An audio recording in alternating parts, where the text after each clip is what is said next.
Ekiti State Governor Mr. Fayose has once again raised an alarm over plots by a former governor of the state, Fayose Fayemi, in collaboration with other top shots of the All Progressives Congress in the state to unseat him before the end of his tenure.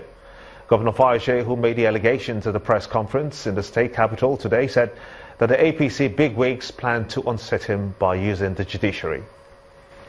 They have concluded plans to go to court to reverse my election. I'm sure we have noblemen at the Supreme Court who will not allow their image to be smeared. Nigeria is bigger than all of us. The APC-led federal government cannot win every state and cannot win in all states. In a democracy, majority will have their way, minority will have their say. I want to say very clearly that we will not allow this democracy to be destroyed. We will resist every attempt to bastardize it. All efforts to reach the Minister of Solid Minerals were unsuccessful. However, his Special Assistant on Communications, Yinka Oyebode, in a telephone interview with Channels Television, dismissed the governor's allegations. He said the Honorable Minister has approached the court, the Supreme Court, for a reversal. I'm not aware of that. But I know that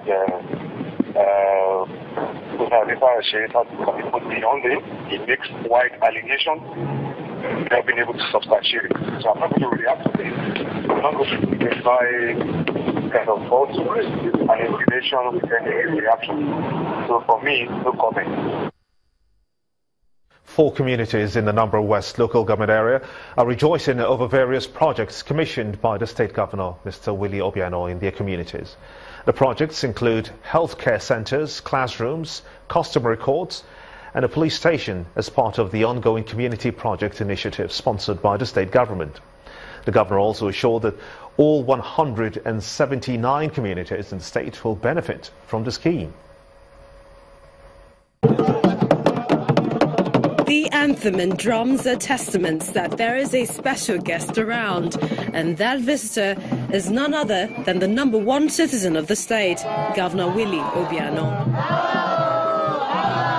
His reason for being here in Inorma community in Anambra West local government is to reassure the people that their cry over poor infrastructure has reached his ears, and he will do all he can to make sure their issues are resolved. I'm very happy to be here for the first time. First, to inspect the project we are doing here. This is a police station. I've also just asked them that there should be borehole here to support both the police station and the community that is living around here. I will urge you to finish this project fast, because when you finish it, I'll give you another 20 million to start another project.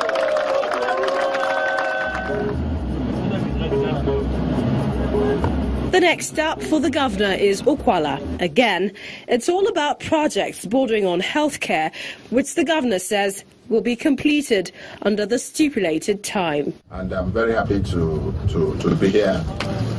First, to see the projects that are going on here, and to reassure the people of Ukwala that they are not forgotten in any manner. At least these projects that are coming in the midst of these challenges we have will show them that this government is working very hard.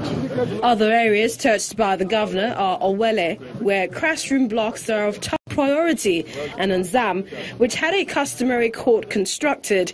Here, the president of the Customary Court of Appeal in the state commends the governor. Your Excellency, it is by your grace that this event is holding today, because the Customary Court of Appeal received budgetary releases by Your Excellency, with which this building was constructed. The day ends well with the governor reaching out to his people, who have been assured that tomorrow will be better. The Women Forum of the People's Democratic Party, the PDP, have appealed to former President Goodluck Jonathan to intervene in the leadership crisis currently rocking the party. At a meeting with the former president in Abuja, the women, led by Ambassador Nkoyo Toyo, emphasized the need for a peaceful resolution of the crisis that is threatening to polarize the party. The Deputy Senate Minority Whip also stressed the need for an amicable resolution to the crisis ahead of the 2019 general elections. The PDP Women's Forum is a forum that's been in existence since October last year. And it's been building its constituency, holding women together. We come from all sides of whatever divide you think exists or struggles that exist, because we don't think we have a faction. We just think that we have leadership struggles right now. So we are united as one body, women of the party. We remain a very formidable constituency. If you notice, a lot of the women are still very much within the party. They have not left the rank and file of the party. So we recognize the fact that we represent a strong constituency and one that can build the peace of the party. He is the leader of the party. As it is, he's the only former president still within the party and alive. And so we believe that he is the only voice that will be able to bring all warring factions together. And we will be able to resolve all the issues. And that's exactly what he has decided to do. He even told us there is a major meeting on Thursday, a major stakeholders meeting, whereby most of these issues will be resolved. You're watching the news at 10 on Channels Television, reaching you live from Lagos. Let's switch over to business news now with Imana Amawe.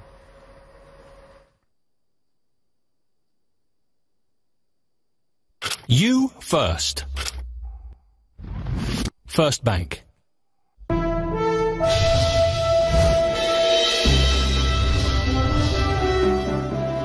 Thank you for staying with us. Welcome to Business News. The Central Bank of Nigeria today offered $150 million to forex dealers in the interbank wholesale auction window.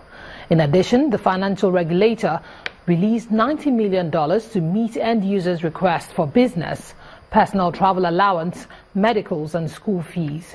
The CBN spokesman, Mr. Isaac Okorafor, says that the regulator has also directed banks to pay foreign exchange in cash over the counter to customers who desire forex. The offers from the CBN are expected to be settled within 60 days.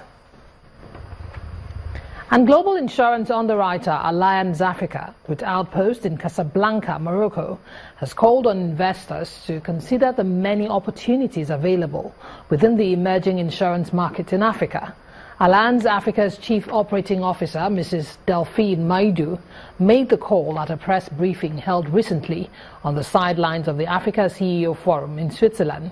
According to Mrs. Maidu, the project focused priorities of the African Development Bank, such as microfinance, financial inclusion, and energy for the continent, are windows for further insurance penetration.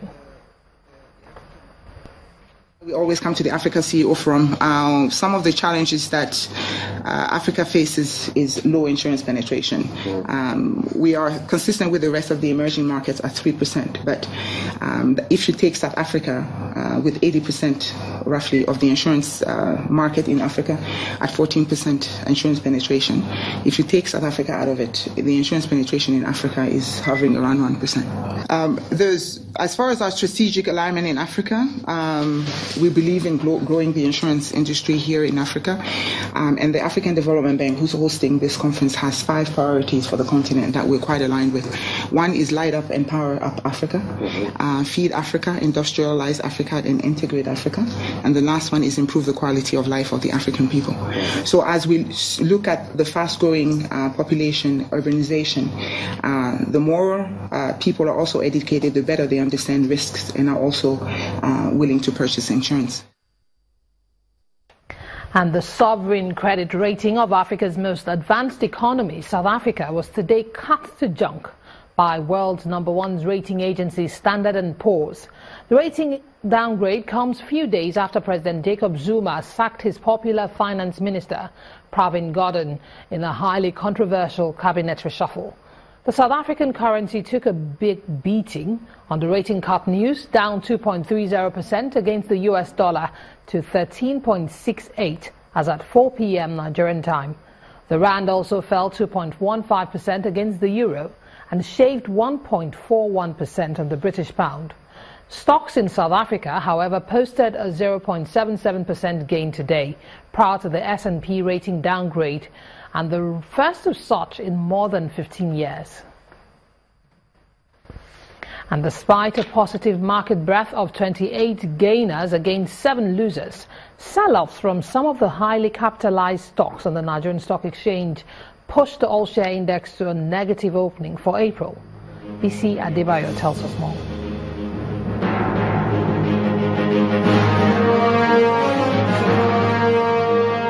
Trading on the NSE starts of April and indeed the second quarter down by almost 1% on the back of price declines by bellwether equities. The market's lackluster performance also reflected heavily on the activity chart as Monday's transactions yielded over 97.69 million shares in total turnover, worth 682.75 billion naira in 2,634 deals. The 3 major volume drivers from the day's thin volume are Fidelity, Diamond Bank and UBA. UACN, Nascon and Dangote Sugar ended as the top 3 price gainers, while UBA resurfaced on the losers table as the leader of the pack ahead of Eternal Oil and Total. And that's it on the stock market reports. I am BC Adebayo.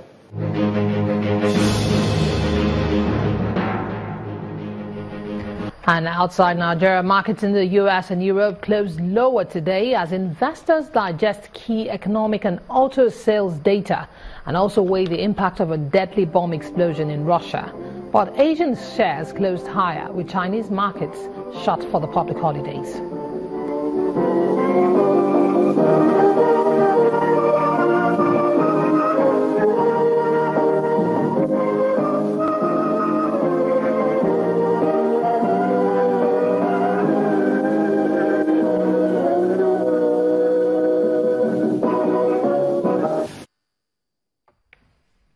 And that's Business News Tonight. I'm Imana Amawe. It's back to Gimba.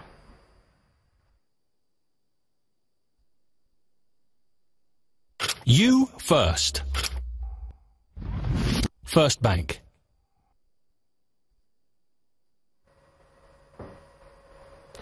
The Edo State Election Petition Tribunal for the 2016 governorship polls has adjourned to write its judgment after hearing the suit filed by the People's Democratic Party challenging the declaration of Governor Godwin Obaseki as winner. In the suit, the PDP and its candidate, Mr. Osaze Izenyamu, are disputing the verdict by the Independent National Electoral Commission, INEC. The adjournment comes after counsel to the parties today adopted their written addresses and argued on points of law to buttress their cases. A date for the judgment is yet to be announced though, but the tribunal has up till April 16 to conclude its work and deliver the judgment. The job of the Edo State 2016 Governorship Election Petition Tribunal sitting in Benin City, the Edo State capital, is gradually coming to an end.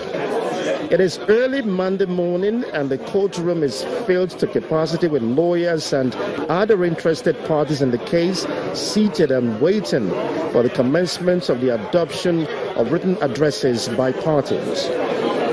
When the session began, counsel to all the parties attempts to further push their arguments in the written addresses. The petitioner's lead counsel, Yusuf Ali, is asking the tribunal to declare his client, Pastor Osaze Izenyamu, as the winner of the last Edo 2016 governorship election, while counsel to INEC, Governor Godwin Obaseki, and the All Progressives Congress, APC, urged the court to dismiss the petition for lacking merit.